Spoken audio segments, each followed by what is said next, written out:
Mass man ಚಿನ್ನಯ್ಯನ ಜನ್ಮವನ್ನ SIT ಜಾಲ ಆಡ್ತಾ ಇದೆ. ಮಂಡ್ಯ ಹಾಗೇನೆ ತಮಿಳುನಾಡಿನಲ್ಲಿ ಎಸ್ಐಟಿ ತನಿಖೆಯನ್ನ ಮಾಡ್ತಾ ಇದೆ. ದೂರುದಾರನ ಹುಟ್ಟೂರು ಅಲ್ಲೂ ಕೂಡ ಎಸ್ಐಟಿ ತನಿಖೆಯನ್ನ ಮಾಡ್ತಾ ಇದೆ. ತಮಿಳುನಾಡಿನ ಚಿಕ್ಕರಸಿ ಪಾಳ್ಯಕ್ಕೂ ಕೂಡ ತೆರಳಿ ಅಲ್ಲಿ ತನಿಖೆಯನ್ನ ಮಾಡಲಾಗ್ತಾ ಇದೆ. ಈತನ ಹುಟ್ಟೂರು, ಈತ ಬೆಳೆದಿದ್ದು, ಈತ ಏನೇನು ಕೆಲಸ ಮಾಡ್ತಾ ಇದ್ದ, ಇವನ್ ಫ್ಯಾಮಿಲಿ ಮೆಂಬರ್ಸು, ಇವನು ಪತ್ನಿಯರ ಬಳಿಯಲ್ಲೂ ಕೂಡ ಎಸ್ಐಟಿ ಮಾಹಿತಿಯನ್ನ ಕಲೆ ಹಾಕ್ತಾ ಇದೆ. ಗಾರ್ಮೆಂಟ್ ಫ್ಯಾಕ್ಟರಿಯಲ್ಲಿ ಕೆಲಸ ಮಾಡ್ತಾ ಇದ್ದ ಈ ಮಾಸ್ಕ್ ಮ್ಯಾನ್ ಈ ಹಿಂದೆ ಚಿಕ್ಕರಸಿ ಪಾಳ್ಯದಲ್ಲಿರುವಂತಹ ಎರಡನೇ ಪತ್ನಿಯನ್ನು ಕೂಡ ಎಸ್ಐಟಿ ಅಧಿಕಾರಿಗಳು ವಿಚಾರಣೆಗೆ ಒಳಪಡಿಸಿದ್ದಾರೆ. 2022ರಲ್ಲಿ ಮತ್ತೆ ಆತ ಉಜ್ರೆಗೆ ಬಂದಿದ್ದ. ಉಜ್ರೆಗೆ ಬಂದು ಸಫಾಯಿ ಕರ್ಮಚಾರಿಯಾಗಿ ಅಲ್ಲಿ ಕೆಲಸ ಮಾಡ್ತಾ ಇದ್ದ. ಮತ್ತೆ 2 ತಿಂಗಳಿಗೆ ಊರು ಸೇರ್ಕೊಂಡಿದ್ದ ಮಾಸ್ಕ್ ಮ್ಯಾನ್ ಚಿನ್ನಯ್ಯ. ದೂರುದಾರನ ಎರಡನೇ ಪತ್ನಿ ಹಾಗೂ ಮಕ್ಕಳಿಂದ ಈ ಬಗ್ಗೆ ಮಾಹಿತಿಯನ್ನ ಎಸ್ಐಟಿ ಅಧಿಕಾರಿಗಳು ಕಲೆ ಹಾಕಿದ್ದಾರೆ. ಒಂದ್ ಕಡೆ ಇಲ್ಲಿ ಉತ್ಖನನ ಕಾರ್ಯ ನಡೀತಾ ಇತ್ತಲ್ಲ, ಅದೇ ಸಂದರ್ಭದಲ್ಲಿ ಎಸ್ಐಟಿ ಟೀಮ್ ಫಾರ್ಮೇಶನ್ ಮಾಡ್ಕೊಂಡಿದ್ರು. ಒಂದೊಂದು ಆಂಗಲ್ ನಲ್ಲಿ ತನಿಖೆಯನ್ನ ಮುಂದುವರೆಸಿದ್ರು. ಸೊ ಇದೀಗ ಎಸ್ಐಟಿ ಮಾಡಿದಂತ ತನಿಖೆಯ ಹಾದಿಗಳು ಒಂದೊಂದಾಗಿ ನಮಗೂ ಗೊತ್ತಾಗ್ತಾ ಇದೆ. ಉತ್ಖನನ ಧರ್ಮಸ್ಥಳ ಭಾಗದಲ್ಲಿ ನಡೀತಾ ಇತ್ತು. ಎಲ್ಲರ ಕುತೂಹಲ ಕೇಂದ್ರ ಬಿಂದು ಧರ್ಮಸ್ಥಳನೇ ಆಗಿತ್ತು. ಆದ್ರೆ ಈ ಚಿನ್ನಯ್ಯ ಅಂದ್ರೆ ಮಾಸ್ಕ್ ಮ್ಯಾನ್ ನ ಹಿನ್ನೆಲೆಯನ್ನ ಜಾಲಾಡ್ತಾ ಇತ್ತು ಆ ಸಂದರ್ಭದಲ್ಲಿ ಎಸ್ಐಟಿ.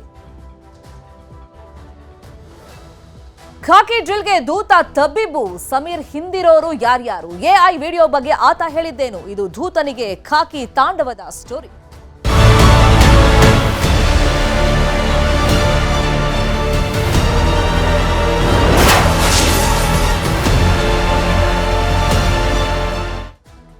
ಎಐ ವಿಡಿಯೋ ಬಳಸಿ ಧರ್ಮಸ್ಥಳದ ಬಗ್ಗೆ ನಿಂದನೆ ಆರೋಪವನ್ನ ದೂತ ಸಮೀರ್ ಫೇಸ್ ಮಾಡ್ತಾ ಇದ್ದಾನೆ. ಇನ್ನೇನು ಕೆಲವೇ ಹೊತ್ತಲ್ಲಿ ವಿಚಾರಣೆಗೆ ಯೂಟ್ಯೂಬರ್ ಸಮೀರ್ ಹಾಜರಾಗ್ತಾನೆ. ನಿನ್ನೆ ಸತತ 5 ಗಂಟೆಗಳ ಕಾಲ ಎಸ್ಐಟಿ ಅಧಿಕಾರಿಗಳ ಮುಂದೆ ಆತ ವಿಚಾರಣೆಗೆ ಅಂತ ಕೂತಿದ್ದ. ಸಾಕಷ್ಟು ಪ್ರಶ್ನೆಗಳನ್ನ ಆತನಿಗೆ ಕೇಳಲಾಗಿತ್ತು. ಅದರಲ್ಲಿ ಕೆಲವೊಂದು ಪ್ರಶ್ನೆಗಳಿಗೆ ನನ್ನ ಹತ್ರ ಇಷ್ಟೇ ದಾಖಲೆ ಇರೋದು ಅಂತ ಆತ ಹೇಳಿದ್ದ. ಇನ್ನು ಕೆಲವು ಪ್ರಶ್ನೆಗಳಿಗೆ ಆತನ ಹತ್ರ ಉತ್ತರ ಇರಲಿಲ್ಲ. ತಬ್ಬಿಬ್ಬಾಗಿ ಹೋಗಿದ್ದ ಅಂತ ಮಾಹಿತಿನೂ ಇದೆ. ಇವತ್ತು ಬೆಳ್ತಂಗಡಿ ಠಾಣೆಗೆ ಯೂಟ್ಯೂಬರ್ ಸಮೀರ್ ಬರಬೇಕು ಅಂತೇಳಿ ಸೂಚನೆಯನ್ನ ನಿನ್ನೆ ಕೊಟ್ಟು ಕಳಿಸಿದ್ದಾರೆ ಪೊಲೀಸರು. ನಿನ್ನೆ ವಿಚಾರಣೆ ಮುಗಿದ ಮೇಲೆ. ಸೊ ಇವತ್ತು ಎಸ್ಪೆಷಲಿ ಆತನಿಗೆ ಮೊಬೈಲ್ ಮತ್ತೆ ಲ್ಯಾಪ್ಟಾಪ್ ತಗೊಂಬಾ ಅಂತ ಪೊಲೀಸರು ಸೂಚನೆಯನ್ನ ಕೊಟ್ಟಿದ್ದಾರೆ. ಅಂದ್ರೆ ವಿಡಿಯೋ ಶೂಟ್ ಮಾಡಿದ ವ್ಯಕ್ತಿ ಬಗ್ಗೆನೂ ಕೂಡ ತನಿಖೆಯನ್ನ ಮುಂದುವರೆಸಿದ್ದಾರೆ ಪೊಲೀಸರು. ಇನ್ನು ಧ್ವನಿ ಪರೀಕ್ಷೆಯ ಸ್ಯಾಂಪಲ್ ಅನ್ನ ಇವತ್ತು ಸಂಗ್ರಹ ಮಾಡಲಾಗುತ್ತೆ. ಸಾಧ್ಯತೆಗಳಿದೆ. ಮ್ಯಾಜಿಸ್ಟ್ರೇಟ್ ಮೂಲಕ ಧ್ವನಿ ಮಾದರಿ ಸಂಗ್ರಹಿಸಲು ಸಿದ್ಧತೆಗಳಾಗ್ತಾ ಇದೆ. ಜೊತೆಗೆ ವಿಡಿಯೋ ಮಾಡಿದ ಕ್ಯಾಮೆರಾ ತರುವಂತೆನೂ ಅಧಿಕಾರಿಗಳು ಆತನಿಗೆ ಸೂಚನೆಯನ್ನ ಕೊಟ್ಟಿದ್ದಾರೆ. ಇನ್ನು ವಿಡಿಯೋ ಎಡಿಟ್ ಮಾಡಿದ ಕಂಪ್ಯೂಟರ್ ತಗೊಂಬನ್ನಿ ಅಂತಾನೂ ಸೂಚನೆ ಕೊಟ್ಟಿದ್ದಾರೆ. ವಿಡಿಯೋ ಎಡಿಟ್ಗೆ ಬಳಸಿದಂತ ಸಾಫ್ಟ್ವೇರ್, ಯಾಕಂದ್ರೆ ಈತ ಧರ್ಮಸ್ಥಳದ ಬಗ್ಗೆ ಮಾಡಿದಂತ ವಿಡಿಯೋ ಬಹಳಷ್ಟು ವೀಕ್ಷಣೆಯನ್ನ ಪಡ್ಕೊಂಡಿತ್ತು. ಅದರಲ್ಲೂ ಕೂಡ ಆತ ಎಐ ವಿಡಿಯೋನ ಮಾಡಿದ್ದ.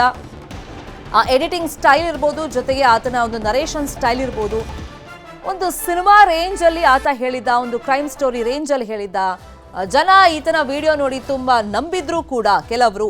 ಸೊ ಹಾಗಾಗಿ ಯಾವ ಸಾಫ್ಟ್ವೇರ್ ಅನ್ನ ಯೂಸ್ ಮಾಡಿ ಈತ ಎಡಿಟ್ ಅನ್ನ ಮಾಡಿದ, ಎಡಿಟ್ ಮಾಡಿದಂಥವ್ರು ಯಾರು, ಸೊ ಎಲ್ಲದ್ರ ಬಗ್ಗೆ ತನಿಖೆಯನ್ನ ಇವತ್ತು ಕೂಡ ಮುಂದುವರಿಸ್ತಾರೆ. ಇನ್ನು ತಾಂತ್ರಿಕ ಸಾಕ್ಷ್ಯವನ್ನ ಸಲ್ಲಿಕೆ ಮಾಡಬೇಕಾಗುತ್ತೆ ಸಮೀರ್. ಇವತ್ತು ಕೂಡ ಮತ್ತಷ್ಟು ಪ್ರಶ್ನೆಗಳನ್ನ ಆತನಿಗೆ ಕೇಳಲಾಗುತ್ತೆ. ಇದೇ ವಿಷಯವಾಗಿ ಇನ್ನಷ್ಟು ಡೀಟೇಲ್ ಆಗಿ ಇನ್ಫಾರ್ಮೇಶನ್ ಅನ್ನ ಕೊಡ್ತಾ ಹೋಗೋದಕ್ಕೆ ನೇರ ಸಂಪರ್ಕದಲ್ಲಿ ಕನೆಕ್ಟ್ ಆಗಿದ್ದಾರೆ ನಮ್ಮ ರಿಪೋರ್ಟರ್ ಮಂಜುನಾಥ್. ನಿನ್ನೆ ಸತತ 5 ಗಂಟೆಗಳ ಕಾಲ ವಿಚಾರಣೆಯನ್ನ ಸಮೀರ್ ಫೇಸ್ ಮಾಡಿದ್ದಾನೆ. ಮೇಲ್ನೋಟಕ್ಕೆ ಮಾಧ್ಯಮದವರಿಗೆ ಗೊತ್ತಾಗಿರುವಂತಹ ಮಾಹಿತಿ, ಸರಿಯಾದಂತ ಉತ್ತರ ಆತನ ಬಳಿ ಇರಲಿಲ್ಲ ಪ್ರಶ್ನೆಗಳಿಗೆ ಅಂತೇಳಿ. ಸೊ ಇವತ್ತು ಪರ್ಟಿಕ್ಯುಲರ್ ಆಗಿ ಆತನಿಗೆ ಏನೆಲ್ಲ ತರಕ್ ಅಧಿಕಾರಿಗಳು ಸೂಚನೆ ಕೊಟ್ಟಿದ್ದಾರೆ? ಎಷ್ಟೊತ್ತಿಗೆ ಆತ ಇವತ್ತು ವಿಚಾರಣೆಗೆ ಬರುವಂತಹ ನಿರೀಕ್ಷೆ? ಶರ್ಮಿತಾ, ಎಐ ವಿಡಿಯೋವನ್ನ ಬಳಕೆ ಮಾಡಿಕೊಂಡು ಧರ್ಮಸ್ಥಳದ ಬಗ್ಗೆ ಅಪಪ್ರಚಾರದ ವಿಡಿಯೋವನ್ನ ಮಾಡಿದಂತಹ ಆರೋಪಕ್ಕೆ ಸಂಬಂಧಪಟ್ಟಂತೆ ಸಮೀರ್ನ ನಿನ್ನೆ ಬೆಳ್ತಂಗಡಿ ಪೊಲೀಸರು ಎನ್ಕ್ವೈರಿಯನ್ನ ಮಾಡಿದ್ರು. ಸುಮಾರು 5 ಗಂಟೆಗಳ ಕಾಲ ಆತನನ್ನ ವಿಚಾರಣೆಗೊಳಪಡಿಸ್ತಾರೆ.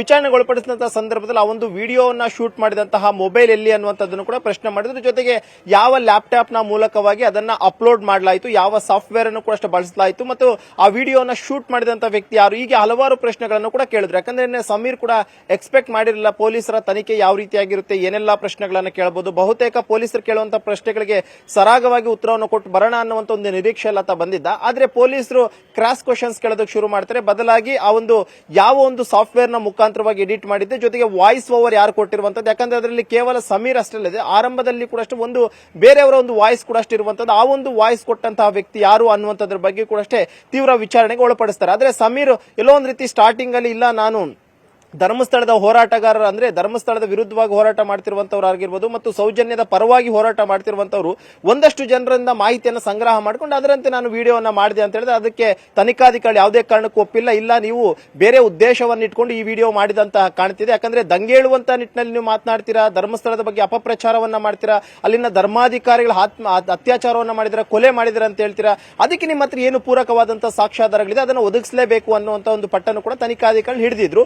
ಇದೇ ಒಂದು ಕಾರಣಕ್ಕೋಸ್ಕರ ನಾಳೆ ಒಂದಷ್ಟು ದಾಖಲಾತಿಗಳನ್ನ ತರ್ತೀನಿ ಅಂತ ಹೇಳಿದೆ. ಯಾಕಂದ್ರೆ ನಿನ್ನೆಯೂ ಕೂಡ ಅಷ್ಟೇ ವಿಚಾರಣೆಗೆ ಅಂತ ಹೋದಂತ ವೇಳೆಯಲ್ಲಿ ಒಂದಷ್ಟು ಸಾಕ್ಷ್ಯಾಧಾರಗಳನ್ನ ಕೈಯಲ್ಲೇ ಹಿಡ್ಕೊಂಡು ಹೋಗಿದ್ದ. ಆದ್ರೆ ಆತ ಹಿಡ್ಕೊಂಡು ಹೋಗಿದ್ದ ಸಾಕ್ಷ್ಯಾಧಾರಗಳು ಯಾವ ಅಂತಂದ್ರೆ ಒಂದಷ್ಟು ವೆಬ್ಸೈಟ್ ನಲ್ಲಿ ಬಂದಿದ್ದಂತ ಒಂದಷ್ಟು ಆರ್ಟಿಕಲ್ಸ್ ನ ಹಿಡ್ಕೊಂಡು ಹೋಗಿದ್ದನ್ನು ಬಿಟ್ರೆ ಬೇರೆ ಯಾವುದೇ ರೀತಿಯಂತ ಸಾಕ್ಷ್ಯಗಳನ್ನು ಕೂಡ ತಗೊಂಡು ಹೋಗಿರಲ್ಲ.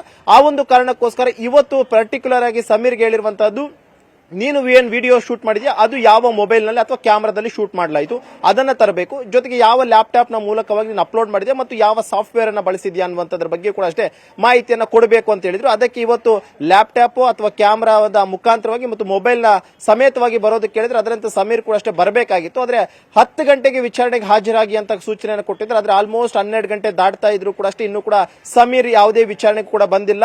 ಒಂದು ವೇಳೆ ಏನಾದ್ರೂ ಇವತ್ತು ಸಮೀರ್ ಬಂದಿಲ್ಲ ಅಂತಂದ್ರೆ ಪೊಲೀಸರ ಮುಂದಿನ ಹೆಜ್ಜೆ ಹೇಗೆ ಅಂತಂದ್ರೆ ಕೋರ್ಟ್ ನ ಮೊರೆ ಹೋಗುವಂತದ್ದು. ಯಾಕಂದ್ರೆ ಈಗಾಗಲೇ ನಿರೀಕ್ಷಣಾ ಜಾಮೀನು ಪಡ್ಕೊಂಡಿರುವಂತಹ ಕಾರಣಕ್ಕೋಸ್ಕರನೇ ಕೋರ್ಟ್ಗೆ ಮೊರೆ ಹೋಗ್ತಾರೆ. ನಾವು ವಿಚಾರಣೆಗೆ ಹಾಜರಾಗಿ ಅಂತ ನೋಟಿಸ್ ಅನ್ನು ಕೊಟ್ಟರು ಕೂಡ ಅಷ್ಟೇ ಸಮೀರ್ ವಿಚಾರಣೆಗೆ ಬಂದಿಲ್ಲ. ಜೊತೆಗೆ ತನಿಖಾಧಿಕಾರಿಗಳಿಗೆ ಸರಿಯಾದ ರೀತಿಯಲ್ಲಿ ತನಿಖೆಗೆ ಸಹಕಾರವನ್ನು ಕೊಡ್ತಿಲ್ಲ ಅಂತೇಳಿ ಆತನ ಬೇಲನ್ನು ಕೂಡ ಅಷ್ಟೇ ರಿಜೆಕ್ಟ್ ಮಾಡಿಕೊಂಡು ಬಂಧನ ಮಾಡಿ ವಿಚಾರಣೆ ಮಾಡೋದಕ್ಕೆ ಅವಕಾಶವನ್ನ ಮಾಡಿಕೊಡ್ಬೇಕು ಅನ್ನೋ ಮನವಿಯನ್ನು ಕೂಡ ಅಷ್ಟೇ ಕೋರ್ಟ್ಗೆ ಮಾಡುವಂತಹ ಸಾಧ್ಯತೆಗಳಿದೆ. ಆದ್ರೆ ಸಮೀರ್ ಹೇಳಿರುವಂತಹದ್ದು, ಇಲ್ಲ ನಾನು ನಾಳೆ ವಿಚಾರಣೆ ಹಾಜರಾಗ್ತೀನಿ ಅಂತ ನಿನ್ನೆ ಹೇಳಿದ್ದ. ಅದರಂತೆ ಇವತ್ತು 10 ಗಂಟೆಗೆ ಬರೋಕೆ ಹೇಳಿದ್ರು. ಆಲ್ಮೋಸ್ಟ್ 1 ಗಂಟೆ ಆಗ್ತಾ ಇದೆ, ಇನ್ನೂ ಕೂಡ ಸಮೀರ್ ಬಂದಿಲ್ಲ. ಇದ್ರ ಜೊತೆಗೆ ಇವತ್ತೇನು ಅಂತಂದ್ರೆ ಸಮೀರ್ನ ವಾಯ್ಸ್ ಏನಾ ಅದರಲ್ಲಿರುವಂತದ್ದು ಅಥವಾ ಬೇರೆ ಯಾವ್ದಾದ್ರು ವಾಯ್ಸ್ ಅನ್ನುವಂಥದ್ರ ಬಗ್ಗೆ ಕೂಡ ಅಷ್ಟೇ ಒಂದಷ್ಟು ಅನುಮಾನಗಳಿದಾವೆ.